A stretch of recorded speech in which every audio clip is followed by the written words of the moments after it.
errands. Please tidy up this place. No!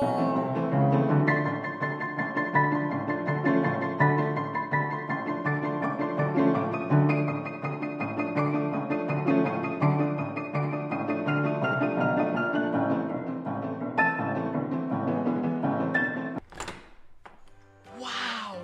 How did you guys do it? We got cleaners. Cleaners? You know it, Dad. Cleaner, it works.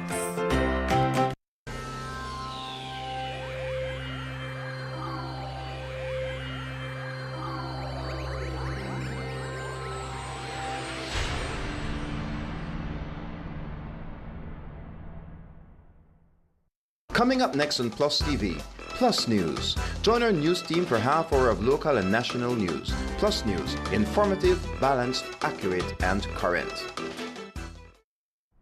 This plan, I can't leave this plan. Smart Belize. Hey there, smart thinkers. We're turbocharging your mobile experience with Smart's powered up postpaid plans. Imagine a world where your data speeds flows faster than ever. Well, guess what? We've cranked up the dial and unleashed the postpaid power of Smart's lightning-fast LTE data on all our postpaid plans. That's right, no speed bumps, more data. It's like having a limitless highway of data speed at your fingertips. Whether you're a lone ranger with an individual plan or a squad rolling with a group plan, everyone gets to surf, stream, and share at enhanced, full, high-quality speed. Switch to Smart's powered-up postpaid plans today and ride the wave of postpaid power. Visit any Smart showroom or smart-bz.com for details and make your mobile experience smarter and faster. Smart, bringing people together. I know I can't leave this plan. I can't leave this plan.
Gang leader killed while 3 others injured.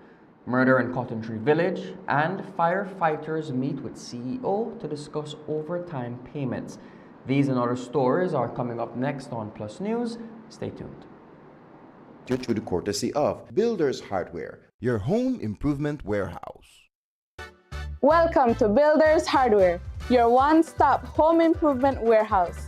Everything you need to bring your projects to life, all in one place. From nails to power tools, we've got you covered. Our inventory spans the essential for every project, big or small. Come and find quality products at unbeatable prices. Whether you're picking up paint, plumbing supplies, or electrical tools, you'll find great deals every day. Don't know what you need? Our expert and customer-friendly team is here to guide you through every step of your project. Need it delivered? We've got you covered there too. Get your products delivered to you anywhere in the country. So come on in and discover endless possibilities for your home renovations. Builders Hardware. We think our customers are awesome! This plan, I can't leave this plan. Smart Belize. Hey there, smart thinkers. We're turbocharging your mobile experience with Smart's powered-up postpaid plans. Imagine a world where your data speeds flows faster than ever.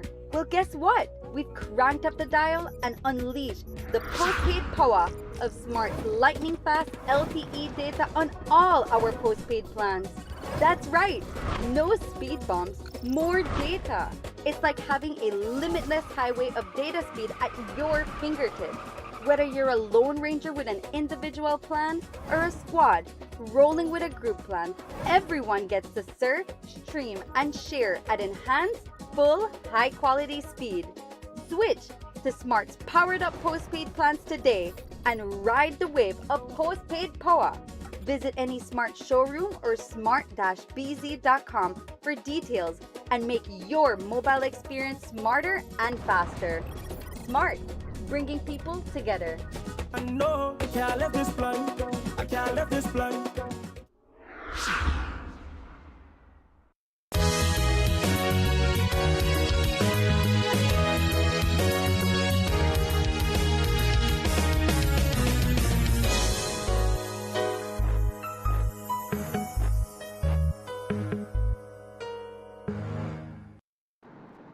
Shots rang out at a football match at the Marion Jones Stadium in Belize City on Friday night. 4 persons were shot, one of them a well-known gang leader.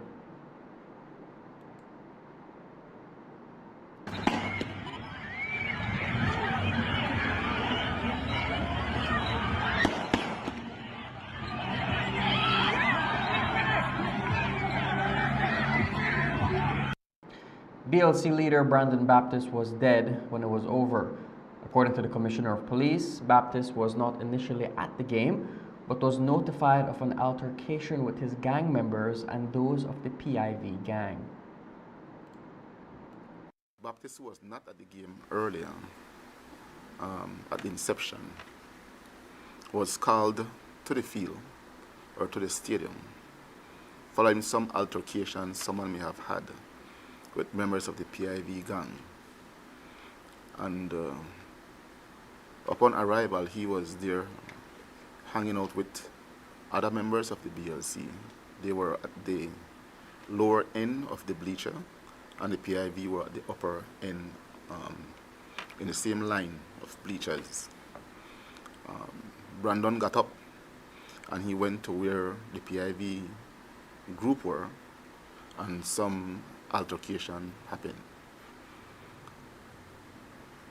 During the altercation, some are alleging that Brandon may have taken out a gun, and when he did that, the others from PIV shot him.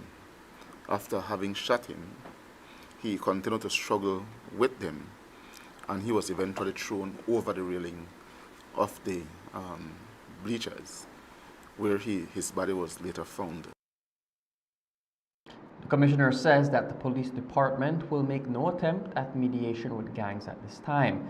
He says police presence is being increased to try and cut off chances for retaliation. And so you'll see that there is increased police operations in the St. Martin's Zephyrus area. And that operation is going to continue for a very lengthy period of time, because we want to make sure that we have things in place to prevent retaliation, even up to the funeral and after the funeral. I have also advised the mediation team, Brother Nuri and Brother Foti, that we're not going to engage into no mediation at this time, because we don't want to bring the group together. Tensions are extremely high, and that might result in further escalation of issues. So we will put aside mediation for now and allow the police to work. And when we believe that heads have cooled down, then we'll see if we can bring them to the mediation table. As we said, 3 other persons were also injured in Friday night's shooting. They are 37-year-old John Greenidge, who was shot to the left side of the chest and lower abdomen, 21-year-old Cameron Williams, who was shot to the left hand, and Herson Mena, shot to the right side of the neck. Police have not yet made any arrests in this shooting. There were reportedly only a few police officers present at the Friday night football match between BDFA Reggae Boys and Survivors at the Marion Jones Stadium when gang rivalry escalated into gunplay. The Commissioner of Police says that there were 3 officers present, while other media houses reported 4 to 6 officers. According to the Compol, the number of police officers present was not adequate for the event. He says, however, that the officers were not commissioned for the security role at the games via the proper channels. We are seeing that there is a trend where people are putting together sporting activities, and I will say in good faith, to be able to bring rivaling groups together as a way of doing intervention through sports. But instead of applying to the Commissioner of Police for security, they find their own police officers and they get those police officers to provide security for them. And many a times the level of security that they're getting for these events is not adequate.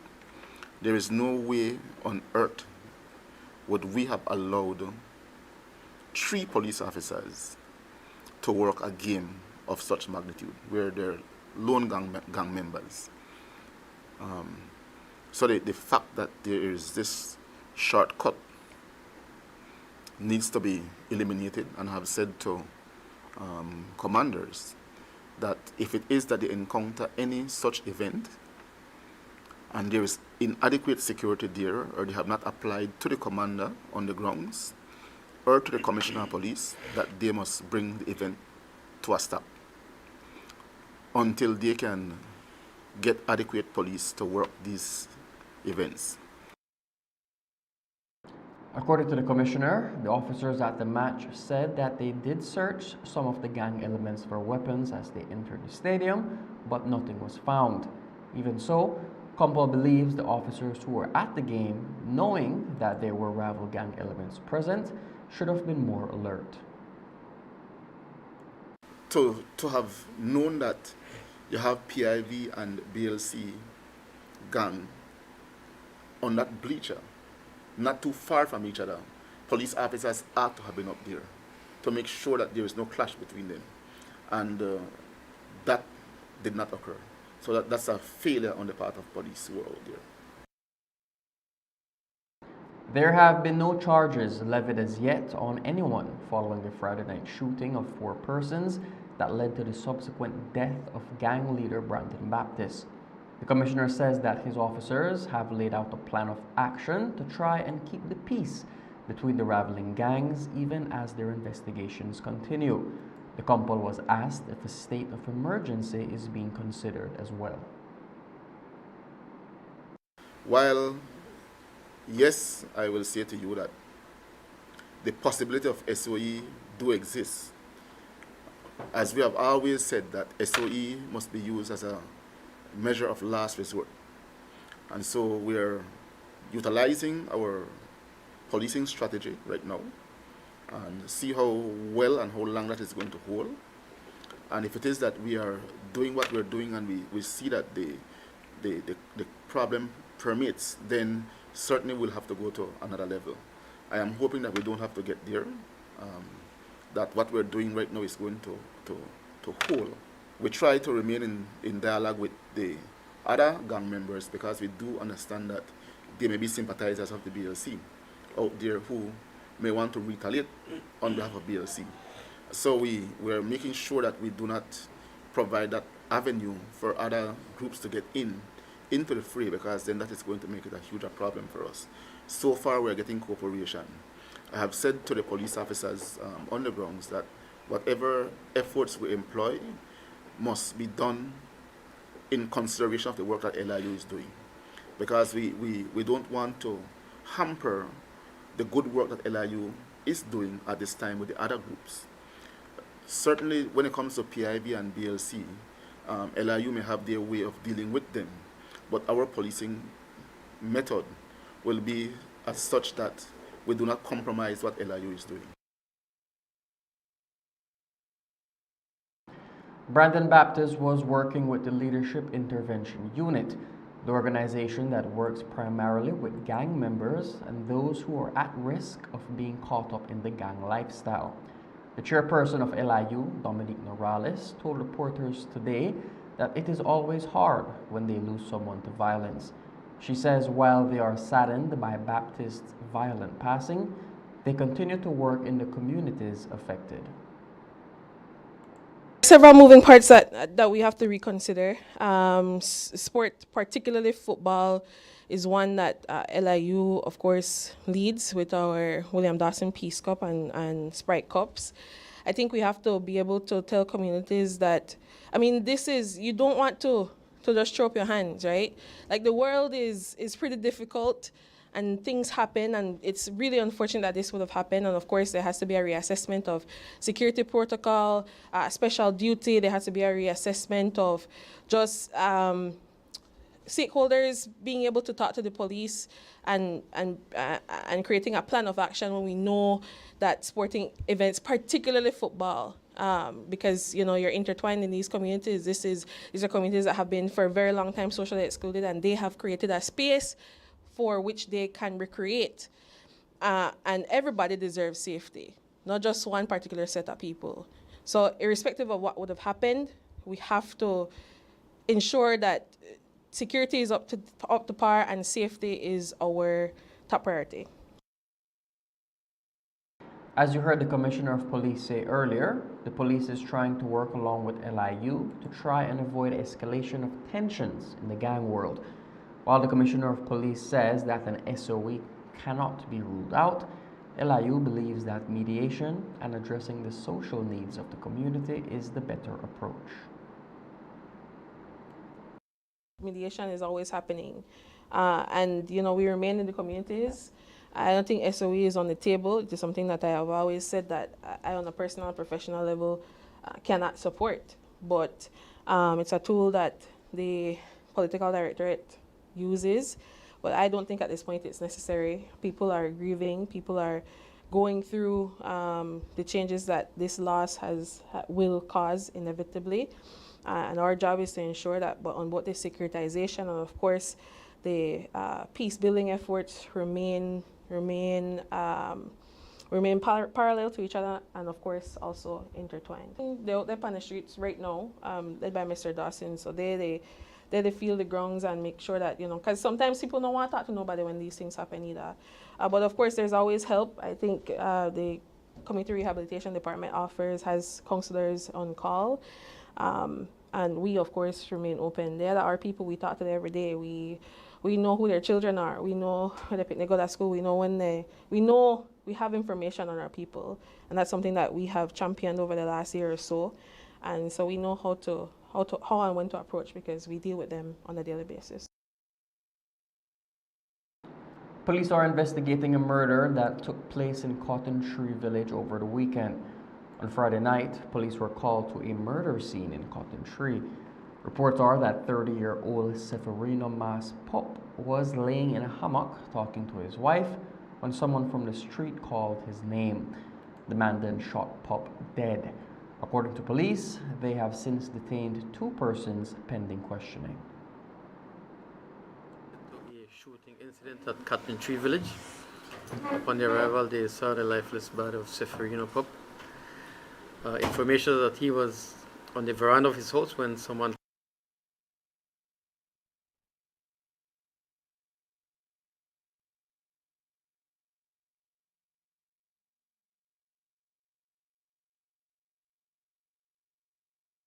Mali brother me going to work Friday. 7 p.m. police responded to a shooting incident at Cotton Tree Village. Upon their arrival, they saw the lifeless body of Severino Pop. Information that he was on the veranda of his house when someone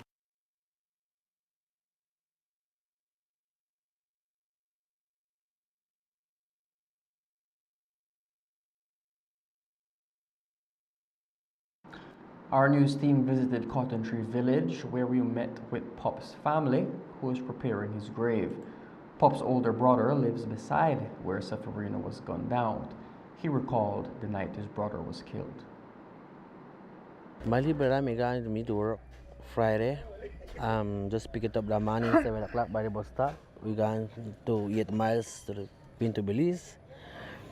When I work for the man whole day, even I hear anything will tell me somebody look for her or something, because just come back about minutes after 7. About 50 minutes after when I reach home, I gone. He live in my neighbor, so close to my house.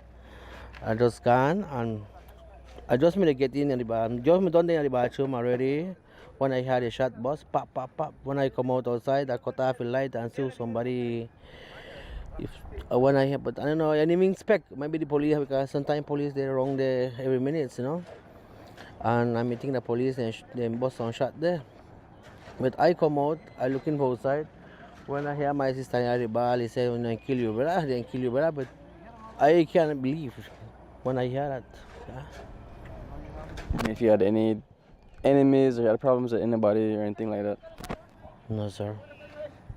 That way they got me right now surprised. Everybody could tell you wrong this village guy. He no got no problem. I mean, when he drunk offend somebody or whatever, and I don't know what the reason when we can't say they can't look for the wrong person because they call your name before they hit the man.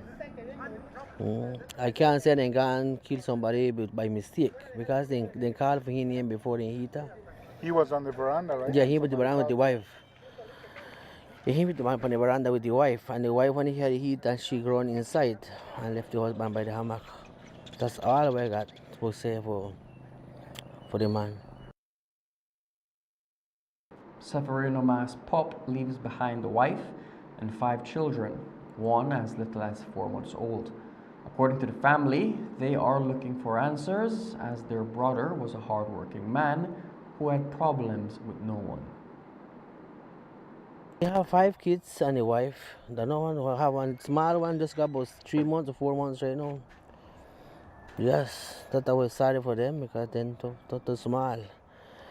And I say he need one. I don't know. I'm afraid somebody tell me why then do this to the young man because they can't do it by mistake. Like what I say, we can't call for his name before then do that, man. Sorry about the man, but I'm not gonna answer for that one day when I could tell you why, or if the man made a sell and leave jokes or something. I mean, I tell everybody, well, I shouldn't tell my brother make a stop do that, but no. No, he dep on the veranda, relax without shirt and just box and just reach the work, man. I mean, but he don't work with me. He work at Belompan, but I asked one day make go help me because we do plumbing. And the whole day, me and he eat together whole day and work together whole day. I didn't even tell me nothing, anything like, you know. He is the one, but he's not hard workers. I mean, one person will come out 7 to 5 every day. Like I'm saying, he go relax himself and he drink up on weekend. That's all what he do, man. I don't got nothing for this, only that I could say. And we know we go child as some family, as our other friends, as if they hear anything about him, but nope.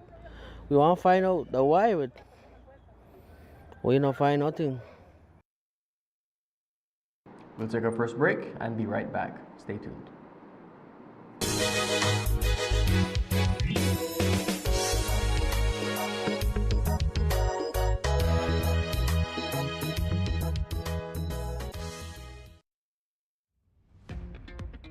February is all about Honda. Get special pricing and discounts on all Honda products. Enjoy up to 25% off select Honda products and 20% off Honda parts. Don't forget your B-Bucks whenever you make your purchase. There will also be a bike rally throughout the streets of Belize City, Blue Creek, and Spanish Lookout on February 8th, 15th, and 22nd respectively. All participants will get free oil change. Check out our Facebook page for more details. Love your Honda. It's all about deals and discounts on Honda products throughout the month of February. Only at Benquip Equipment Parts Service. Design Depot, your all-in-one destination for transforming your living spaces. Explore the world of GE with our selection of cutting-edge appliances for functional, convenient, and modern living. Find solutions for every paint project, from home to industrial, with our extensive selection of Sherwin-Williams paints and coatings. Safeguard your home with the durability of our weather-resistant windows and doors. Elevate your kitchen and bath with the timeless elegance of Kohler sinks and faucets. Transform your space with our constantly refreshed tile inventory, always embracing the latest tile trends. Design Depot, all in one place.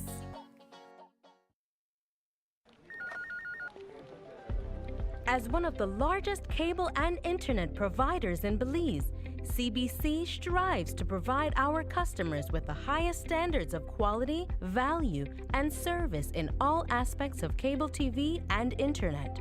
Monitoring our systems closely, our technicians combine creative planning and state-of-the-art technology with years of experience and training to develop and provide the most reliable and advanced cable and internet service to exceed your expectations. For CBC and our team of talented engineers, technicians, and customer service representatives, delivering less than the very best is never an option.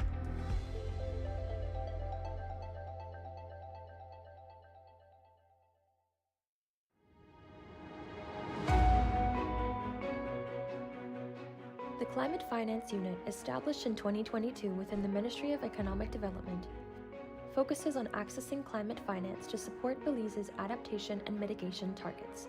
Within 2 years, the CFU has secured $166 million in climate funds for environmentally sustainable sectors in Belize. Key CFU projects include a $77.6 million initiative to enhance the resilience of northern sugarcane farmers. This project will benefit 5,000 farmers and strengthen Belize's sugar industry, a critical economic sector.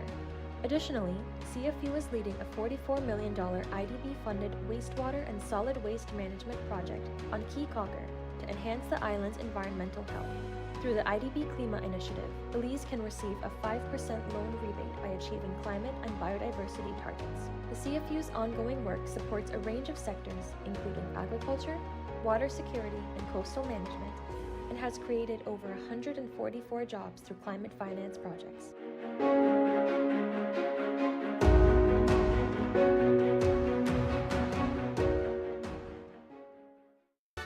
Welcome to Builders Hardware, your one-stop home improvement warehouse. Everything you need to bring your projects to life, all in one place. From nails to power tools, we've got you covered. Our inventory spans the essential for every project, big or small. Come and find quality products at unbeatable prices. Whether you're picking up paint, plumbing supplies, or electrical tools, you'll find great deals every day. Don't know what you need? Our expert and customer-friendly team is here to guide you through every step of your project. Need it delivered? We've got you covered there too. Get your products delivered to you anywhere in the country. So come on in and discover endless possibilities for your home renovations. Builders Hardware. We think our customers are awesome! Design Depot, your all-in-one destination for transforming your living spaces. Explore the world of GE with our selection of cutting-edge appliances for functional, convenient, and modern living. Find solutions for every paint project, from home to industrial, with our extensive selection of Sherwin-Williams paints and coatings. Safeguard your home with the durability of our weather-resistant windows and doors. Elevate your kitchen and bath with the timeless elegance of Kohler sinks and faucets. Transform your space with our constantly refreshed tile inventory, always embracing the latest tile trends. Design Depot, all in one place.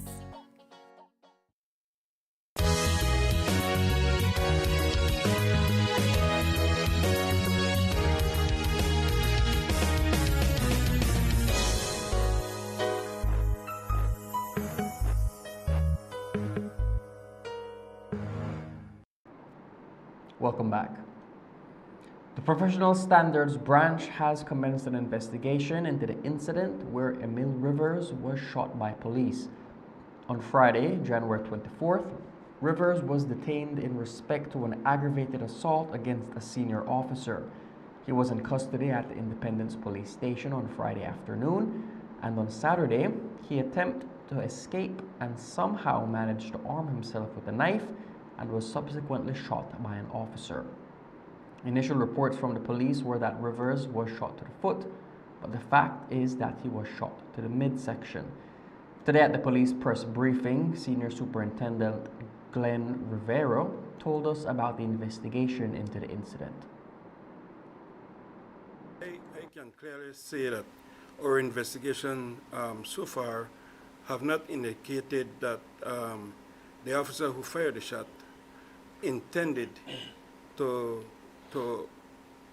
cause the injury to Mr. Rivers directly as they encountered him. Those officers who were on the scene, they had used, from our investigation, extreme patience.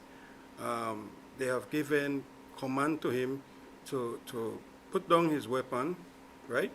And for him to adhere to whatever directive was given to him.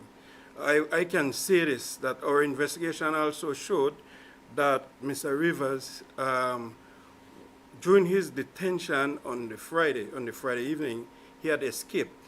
There was no force used on him because he did not pose the type of threat that our investigation revealed that the officers faced on Saturday. So throughout his detention, he was treated humanely. But it sounds like you've already prejudged and reached a conclusion. No, I am just making no. You said they showed every restraint. I am saying that so far from our investigation, the officer did not, because from your question, it would imply that the initials, from the initial encounter, force was used. So I'm saying that our investigation is not showing that. Right? That force did not, the officer did not immediately went and used force against the gentleman. And while Rivera was confident that Rivers was not treated inhumanely upon his detention, the Commissioner of Police believes that the officer could have handled the escape situation differently.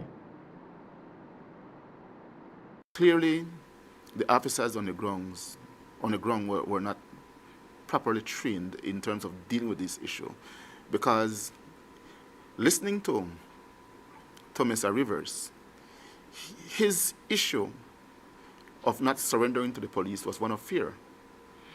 He said, I will not go with another police station, can't chance me and this, that. So obviously there was one of fear.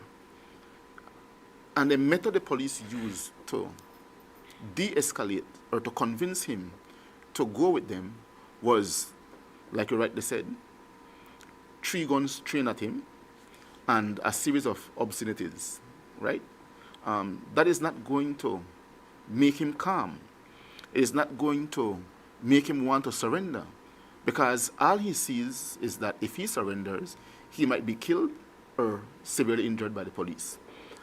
So we have to find other means to be able to train our officers that they would know that when they encounter a person in such situation, using the right language to the person, even though they may suffer some mental disability, they still do understand at times, and they would listen. So we have to make sure that we do things like that to train them how to negotiate, even the people who are not of a sound mind. The Commissioner says that going forward, he's considering once again allowing the use of equipment that can help to de-escalate a situation with serious injuries. Equipment such as tasers, rubber bullets, and pepper sprays. I wish that, yes, we have the relevant tools, and we had a lengthy discussion about this matter in our conference this morning. And the commanders were asked to speak openly about it and to give their opinion, so that we know what we need to do going forward in addressing issues like this. And it is our drawn conclusion that there must be more training done with police officers and the Ministry of Health, and in particular the mental health institution within Belize, to sensitize police officers in terms of how to address issues like these. We also agreed that we need to look at the weaponry that police officers use in terms of escalating force. When we look at the whole issue of conflicts, we look at two different stages. We have the stages of de-escalation, where you try to de-escalate a tension that exists, and when that does not work, then you look at the escalation of force that the security force is going to use. In this particular instance, certainly de-escalation of the tension was not working. And so the officers decided that they're going to escalate the force that they use. But the thing is that they went from words to lethal force, which should not be. You have to have something in between. And so we are looking to see now what we can do to perhaps inject things like pepper spray and tasers. And my fear with pepper spray, as you would know, that we used to issue officers with pepper spray. But my thing with it is that when the officers had it, there was an abuse of it. They use it in instances where they don't need to use it. And then we get a number of complaints. So I banned the pepper spray, right? We might need to see how we can reintroduce pepper spray with specific instructions. And then we're going to see if we can introduce tasers. The body of a 6-year-old student of Stella Maris in Belize City washed up along the shore today during school hours. According to reports, the boy, Gabriel Pablo Oriano, left the school and made his way to the sea, where he reportedly removed his clothes and went into the water. The police, alongside teachers and relatives, were called to the scene shortly after the discovery. Currently, an investigation into the exact cause of death and contributing factors to the incident has been launched. The Bladen 12 voir dire has concluded in favor of the defense. According to reports, the magistrate overseeing the trial ruled in favor of the defense in not admitting into evidence utterances, interview notes, and caution statements of 3 men: Juan Sanchez, Aiden Perez, and Armando Martinez. Several years ago, in November of 2021, these men were detained following a suspected drug plane landing in the Toledo district. The men had made claims of abuse, which the court found true to some extent, acknowledging that it had forced them to hand over the information in police possession. The court was adjourned for tomorrow, with the continuation of the main trial. Here is defense attorney Richard Dickey Bradley speaking more on the case. We more or less felt so, but you know, one of the reasons a number of us do some of these criminal matters is the drama and the adrenaline that's involved, because if this was a movie, the learned senior magistrate couldn't have had us on the edge of our seat any better than what transpired. Big respect to the trial magistrate. She has in fact written 60-odd pages of a very comprehensive, detailed review of all the evidence involved in the matter. In the middle of our rejoicing, we need to make the point to the public that what has been taking place is we have not entered the substantive trial. That will happen tomorrow. The magistrate is using those words because what has happened is that there have been confession statements, if we could use those words, that were obtained from some of the accused persons. And myself and Lyndon Jones were having a little short crack in that we have seen the photographs. In the case of myself and attorney Leroy Banner, he had gone to the Queen Street Police Station. I had also visited these said persons, and they were bruised, battered, and beaten. You can't have bruises to your chest, to your side, to your back, to your body, to your hand, your forehead, and that is because you were taken down by the river edge by the police, as they are claiming. Oh yes, we can't deny the man and don't have bruise, but then get it because when we carried him by the river to look for the drugs, then fall down. What a coincidence that all the persons they fall down. You know, we have never, from the time my hair was black like tar, I've never in a court of law heard any police admit that something kind of irregular, something was improper. I might not have seen it, but I did hear the person screaming or so. Never, they're not angels, they don't do nothing, they only shoot dogs, they never shoot people, they never. It's a sad situation, a serious matter that just took place. A magistrate who was in different facets of the law, as an advocate, as a person who has been among the law so very long and is now a senior magistrate, could come to the conclusion, sitting in the trial, look how long, look how many weeks we have been going at this, which is sometimes, I hate to use the word, but in the British system, prosecutors are ministers of justice. If all of we hear the same story, only then believe the police version, everybody says something wrong. Something must be wrong. This man bust up, whelp up. Then you can't fall down. He must have fallen down like at least 18 different times to have injuries all over his body. Let's make the point that we as attorneys defending people who don't even speak the language properly, we believe that side of the story because we have seen this movie before many times. So yes, we are not surprised that the learned trial magistrate, Baha Schumann, has arrived at that conclusion. But let's make the point. The substantive trial is about to begin. You heard the magistrate make reference to the fact that there are 60-odd witnesses in this trial. It is going on too long. She has put cut-off dates and cut-off dates. It's going on too long. Yeah?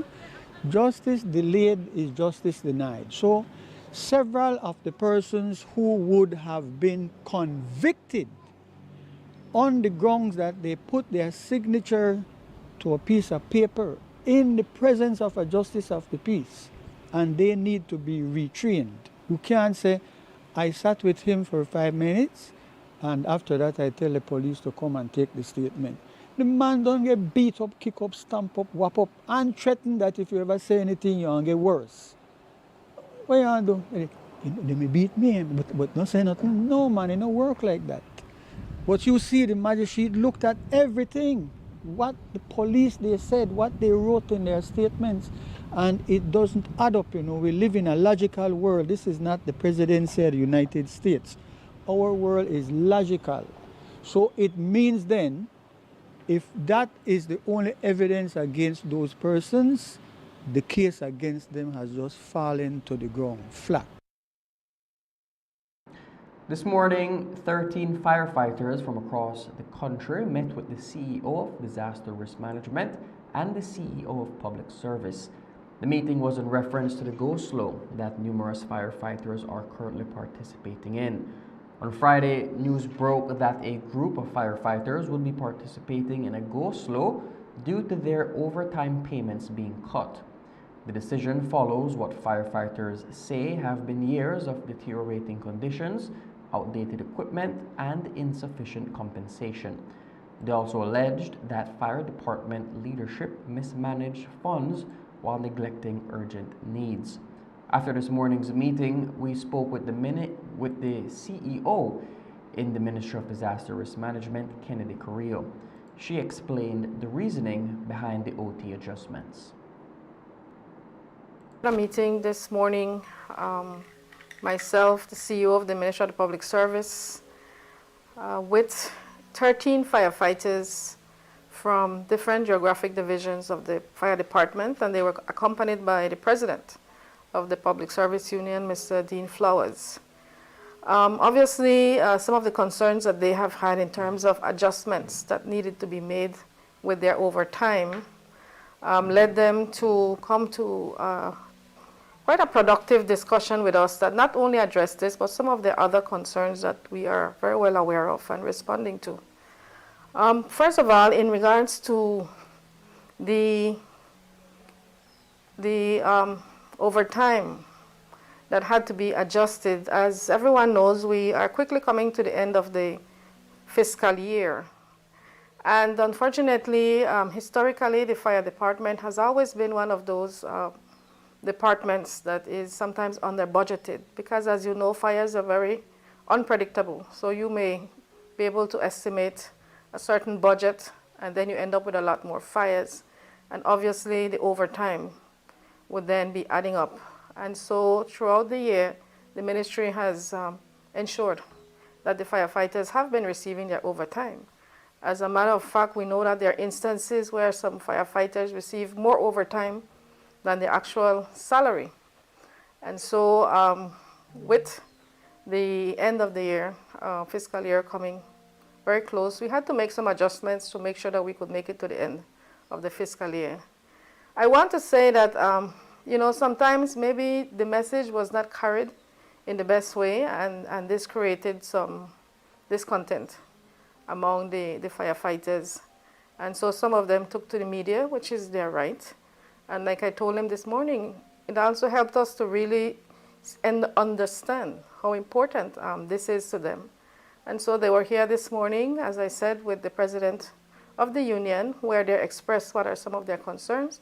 And I had the opportunity to inform them that since Friday, when they went to the media, we reached out to the Ministry of Finance, and together with the Prime Minister, we have been looking at ways in which we can identify the funds to meet the gaps that exist presently for the budget of the Department of Fire. Korea says that she will be meeting with the Minister of Finance to try and allocate finances to fill the gap. Korea also mentioned that in the upcoming budget presentation, the ministry will be seeking more financing as they house very important departments. Are you guys going to propose a larger budget so that something like this does not happen again? Definitely, we are always proposing larger budgets because we always recognize that the ceilings sometimes, you know, are limited, and so it is up to our ministry to advocate for increases in the case of the firefighters. And not only that, but in the case of disaster risk management in general, when we speak about NEMO, when we speak about the Met Service, when we speak about the Fire Service, we know that these are very important departments that require all the attention as it relates to not only the financial support, but also, of course, the administrative support. And so we've been working on that. We'll take one more break and be right back. Stay tuned.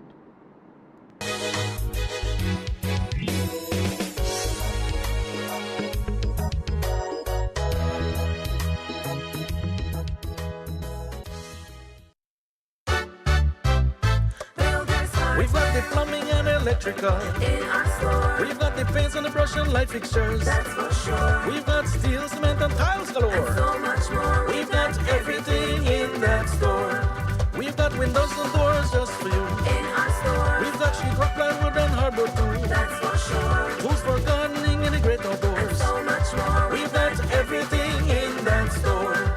We've got variety. Everything. Quality. Everything. Quantity. Everything. At Builders Hardware, variety. Everything. Quality. Everything. Quantity. Everything. At Builders Hardware. We've got the sinks and the tubs and cabinets. In our store. We've got the nuts and the bolts, so don't forget. And so much more. We've got service with a smile. That's for sure. We've got everything in that store. We've got variety. Everything. Quality. Everything. Quantity. Everything. At Builders Hardware, variety. Everything. And quality. Everything. Quantity. Everything. At Builders Hardware. It's for builders who build with a passion and skill. Go to Builders Hardware. This plan, I can't leave this plan. Smart Belize. Hey there, smart thinkers. We're turbocharging your mobile experience with Smart's powered up postpaid plans.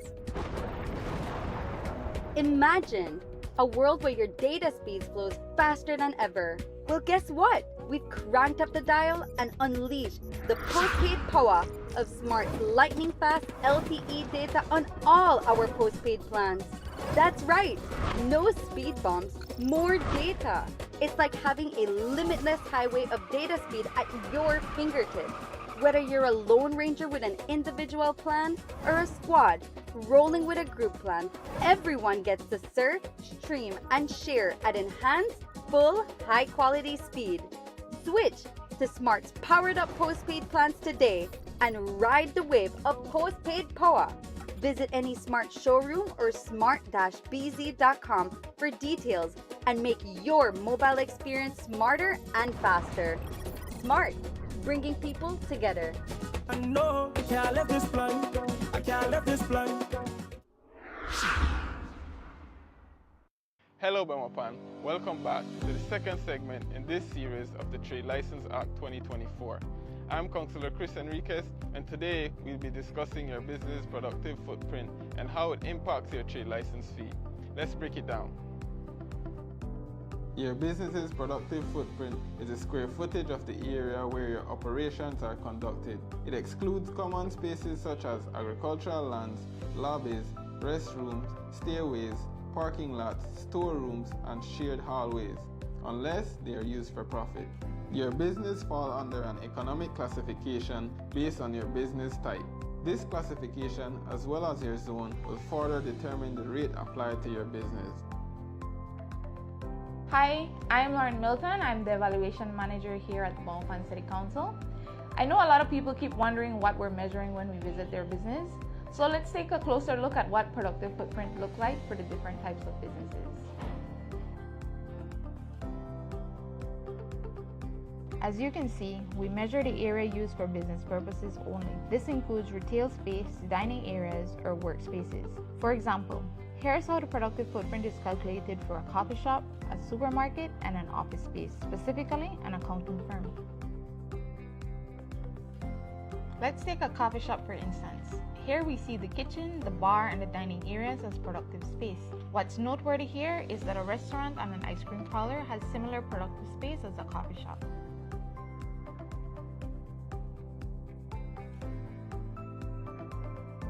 Next, we have a supermarket. For this business, we measure the entire retail floor, including aisles, checkout counters, and display areas. The storerooms and employee break areas are excluded since they are not used to generate direct sales. Lastly, we look at an accounting firm office. The productive footprint here includes the client reception, conference rooms, and workspaces where the business's services are provided. Excluded are areas like break rooms, restrooms, kitchen, and non-operational storage.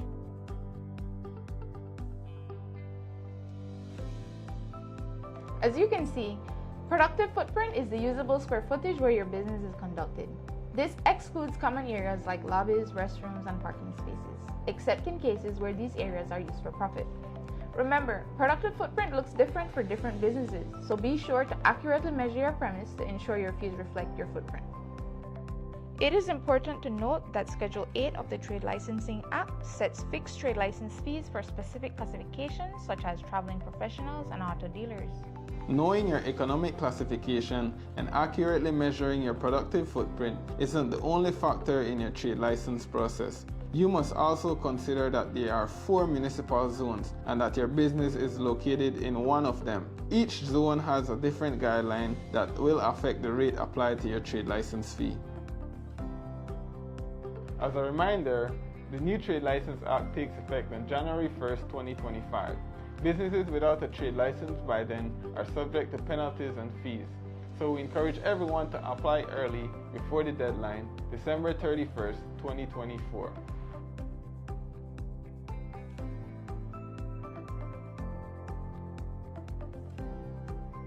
Stay tuned to our next segment where we will answer your key questions.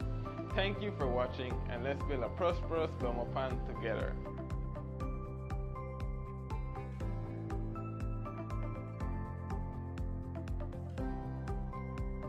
The streetlight implementation plan is to replace the high-pressured sodium lights, better known as HPS lights. These HPS lights will be replaced by the LED lights. Therefore, LED street lights advanced optics can fine-tune the distribution of lights, ensuring better coverage of the roads, roundabouts, parks, businesses, public area, homes, etc. The feedback have been great. We get positive feedback from the community when it comes to the improved brightness and light quality which LED provides by means of visibility and safety, especially at night. Before the LED lights was installed, it was kind of dark, you know. Most of the time, they have to look and check But with the LED lights now, you could see from far. I like it because it's a nice bright light, because the customer feel much safer to come to the shop. From the LED lights now that BL had put, it improved a lot. Well, the difference is that they look way far clear. Well, I must say thanks again to BL on this one, because actually that was nice improvement. Also, it bring up the mahogany, because the mahogany is one of the active street in a Belize City, and also I live back at Gongolong, and when I come off work, it's just a bloom. Nice for me now. When I go home at night, I can see clearly. The main objective this year is basically to change out 16,000 HPS lights. So the street light replacement will occur at every respective zone. For example, Central, Belize District, North, Orinjoa, Corozal, West, Cayo District, South, Tancreek District, and Toledo District. We have started some years back with the street light replacement project, and the 16,000 will account for the 100% that we need to complete on the distribution system. Bringing you a brighter tomorrow. Here's how to be a part of Benny's Homecation in 3 easy steps. First, download the B-Bucks app and sign up to be eligible. It's fast and easy. Then, shop at any Benny's location or Benny's entity. Remember to choose products from our monthly Homecation jackpot categories to earn entries.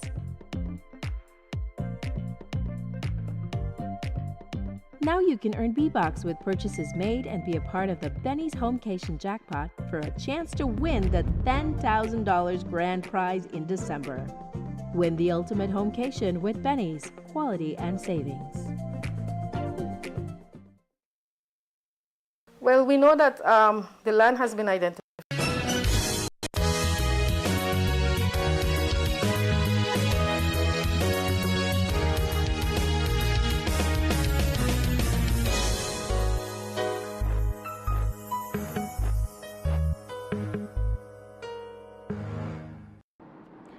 In our previous segment, we told you about some of the issues that firefighters have been calling the government to address as it relates to their working conditions. One of the firefighters' complaints has to do with what they say are deplorable conditions of some of the country's fire stations. In Belize City, the fire station's headquarters is currently located at the Marion Jones Sporting Complex. Carrillo says that the ministry knows that the sporting complex is not an ideal location, but that land for a new fire headquarters has already been identified on Chetumal Street in Belize City. Well, we know that the land has been identified, and we need to now look at mobilizing the resources together with the Ministry of Finance. We are looking at different opportunities that exist for us to be able to put a state-of-the-art fire station for the district, for the city as well. And we're looking at Chetumal Street where we have the land.